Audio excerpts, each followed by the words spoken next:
جو لوگ کہتے ہیں نا کہ یار عیسائی پیسے زیادہ دیتے ہیں وہاں کام کریں گے، کچھ کہتے ہیں یار شیعہ زیادہ پیسے دیتے ہیں کام وہاں کریں گے، نوٹ بھی اچھے ہوتے ہیں، کھانا پینا بھی اچھا ہوتا ہے، خوب خدمت کرتے ہیں۔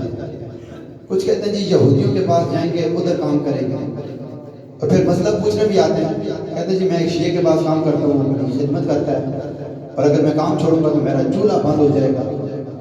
کوئی کہتے ہیں جی میں عیسائی کے پاس کام کرتا ہوں اور وہ میری اتنی خدمت کرتا ہے، میرا اتنا خرچہ ہے اور میرا منتھلی خرچہ 50,000 ہے اور وہ مجھے 70 دیتا ہے، اور اگر اس کو چھوڑ دوں تو مجھے نوکری 20,000 کی ملتی ہے، تو میں پھر کیا کروں؟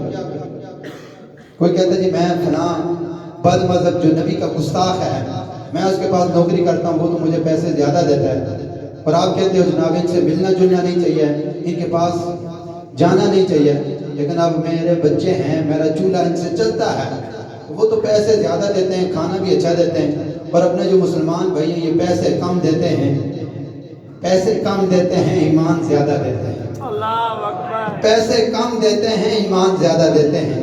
یہ پیسے جب آپ کے جیب میں آئیں گے نا تو مر جائیں گے، تو میں نے تاریخ میں دیکھا نہیں ہے کہ کسی کفن کو جیب لگائے ہو۔ اللہ اکبر۔ آپ نے دیکھا ہے کسی کفن کو؟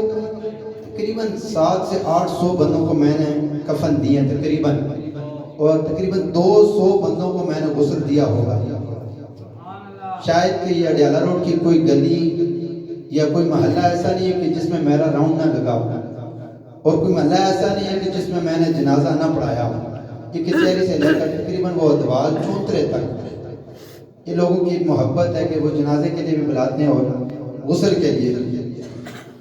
تو میں نے ان سے پوچھا، میں نے کہا یہ مسئلہ کیا ہے؟ اور اتنے بندے کہتے ہیں اور کوئی نہیں ہے، آپ آل رسول ہیں، آپ کے ہاتھوں سے لگا ہوا پانی لگے گا تو اس بندے کی بخشش ہو جائے گی۔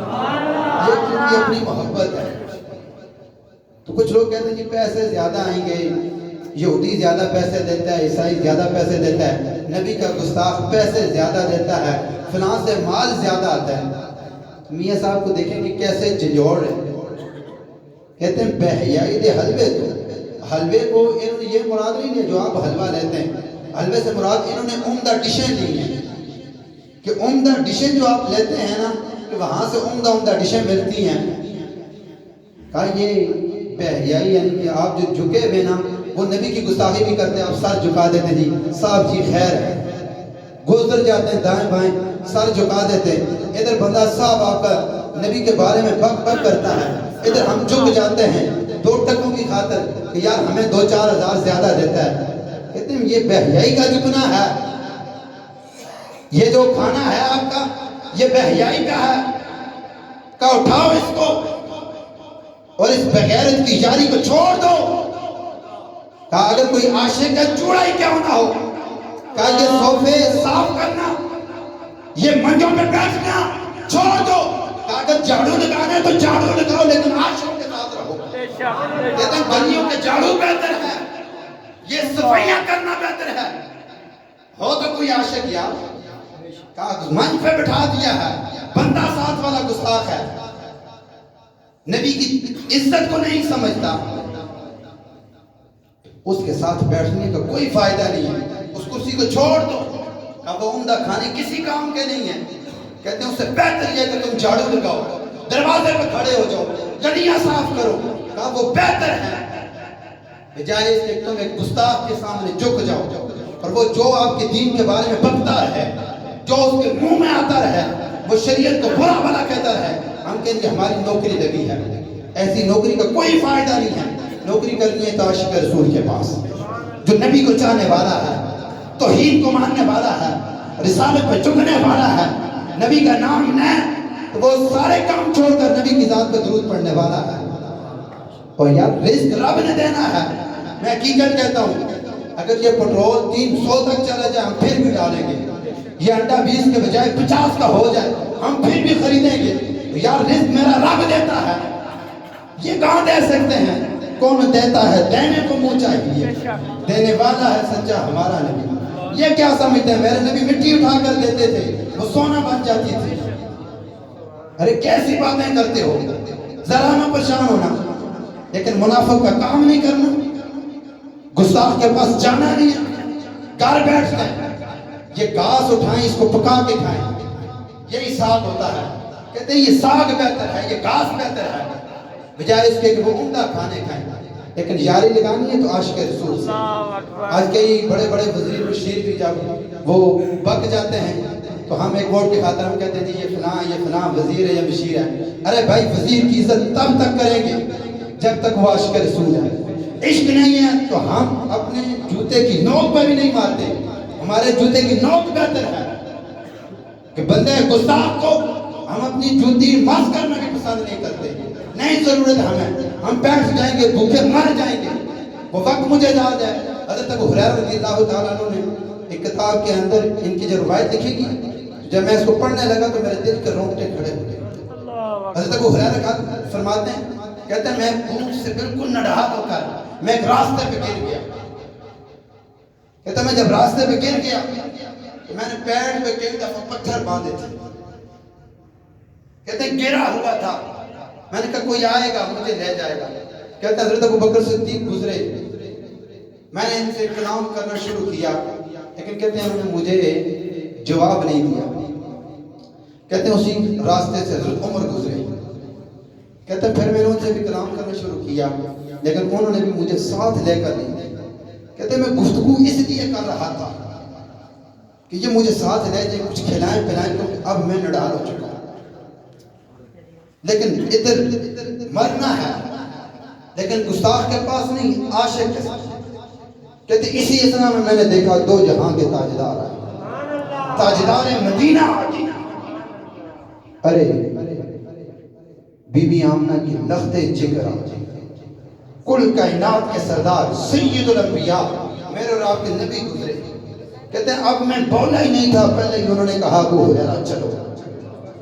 کہتے ہیں مجھے ساتھ لے گئے. کہتے ہیں گھر پہنچتے ہیں, پوچھتے ہیں گھر والوں سے کہ یہ دودھ کا پیالہ کہاں سے آیا. کہتے ہیں یہ پیالہ کہاں سے آیا دودھ کا. کہتے ہیں یہ فلاں نے دیا ہے, دودھ کا پیالہ ہے. کہتے ہیں اچھا. حضرت ابو ہریرہ کو نبی پاک کو حکم دیتے ہیں, کہتے ہیں ابو ہریرہ جاؤ, وہ جو صحابہ صفہ ہیں نا انہوں نے بھی چپ کے تھے, راستے میں بیٹھ کے تھے, نہ کوئی مکان تھا نہ کوئی تجارت تھی, کوئی فکر نہیں تھی کھانے پینے کی رہنے کی, بس وہی جھونپڑوں میں زندگی گزار رہے تھے. کہتے ہیں ان کو لے آؤ جو ایک نبی کی عزت کی خاطر جھکے تھے. کہتے ہیں صحابہ صفہ کو لاؤ. صحابہ صفہ کو لینے کے لیے جب حضرت ابو ہریرہ نکلے نا, دل میں خیال آیا کہ کتنے دنوں سے میں بھوکا ہوں, پیالہ دودھ کا ایک ہے, کہ کاش کہ آج نبی مجھے کہتے کہ وہ ہریرہ یہ پیالہ پیو تاکہ میری پیاس مٹ جاتی. لیکن وہ کہتے ہیں ایک بندہ جو ادھر بیٹھا ہے یہ دیوار تک دیکھتا ہے, جو چھت پہ بیٹھا ہے تو تا حد نگاہ تک دیکھتا ہے. میں اور آپ کہاں تک دیکھ سکتے ہیں, دیوار تک, لیکن جو چھت پہ کھڑا ہے تو وہ بڑے دور تک دیکھتا ہے.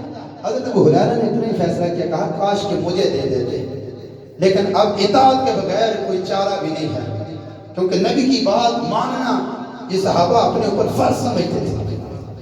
اب وہاں پہنچتے ہیں, اصحاب صفہ کو لاتے ہیں. حاضر بھائی آپ تو پہنچ گئے ہوں گے, شعر پھر آپ ہی نے پڑھنا ہے, ٹھیک ہے. اب وہ پہنچے, حضرت ابو ہریرہ کو لایا, حضرت ابو ہریرہ نے صحابہ صفہ کو لایا تو یوں کتار لگا کر سارے بیٹھ گئے. تو میرے اور آپ کے نبی نے یہ پیالہ اٹھایا اور حضرت ابو ہریرہ کو دیا. کہتے ہیں ایک ایک کو پلاتے جاؤ, ایک کو دیا, دوسرے کو, تیسرے کو, چوتھے کو. جب ایک پی جاتا کہتے ہیں بس یہ پیٹ بھر کے پیتے, آگے دوسرے کو دیتے, دوسرے کو دینے کے بعد تیسرے کو دیتے. 70 اصحاب صفہ تھے, 70 اصحاب صفہ نے ایک پیالہ پیا, پھر بچ گیا. اب سرکار تو دلوں کے راز بھی جانتے ہیں. کہتے ہیں بڑی دیر سے ترس رہے ہو, پکڑو پیالہ پیو.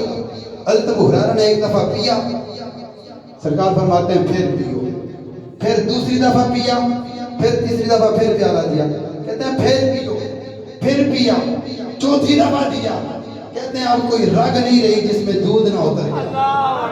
کہتے ہیں بس میرا رب کے نبی نے وہ اٹھایا, وہ دودھ پیا, ایک پیالہ 70 کو کفایت کر گیا. وہ کہا کیوں جناب ابو ہریرہ, پڑھیں گے کیوں جناب ابو ہریرہ تھا وہ کیسا جامع شیر جس سے 70 صاحبوں کا دودھ سے منہ پھر گیا. کہا ایک پیالہ تھا، 70 بندے تھے، لیکن سب نے خوب ڈٹ کر پیا. آپ پریشان نہ ہو، کوئی لاکھ دیتا ہے تو لعنت پھینکیں، ہماری عزت اربوں خربوں کی ہے. راستے سے گزرتے ہیں نا، چوری سے، یہ بغیرتی سے، کسی منافق کے سامنے جھک جانا. کوئی نبی کے بارے میں الفاظ کے تو ہم کیا جھک جائیں گے؟ نہیں بھائی، اس کے سامنے نہیں جھکنا. کیا ہوگا؟ مار ہی دے گا نا. بہت بڑا بدماش ہے تو کیا کرے گا؟ ٹکڑے کر دے گا. ارے نہیں پڑھی تاریخ حضرت عمیر کی؟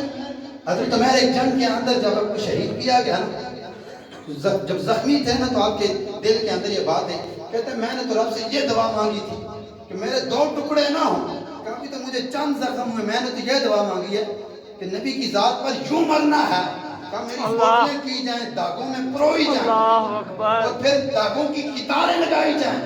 کہ میں نے تو وہ موت مانگی ہے کہ مولا مجھے موت نہ دینا، میں نے جو مانگا ہے کہ یہ منافق، یہ کافر، یہ مشرک کہ میرے جسم کی بوٹیاں کریں. اسی اسلام میں دوسرا حملہ ہوتا ہے، آپ کے جسم کے ٹکڑے کیے جاتے ہیں، داغوں میں پروئے جاتے ہیں اور درختوں سے باندھ دیے جاتے ہیں.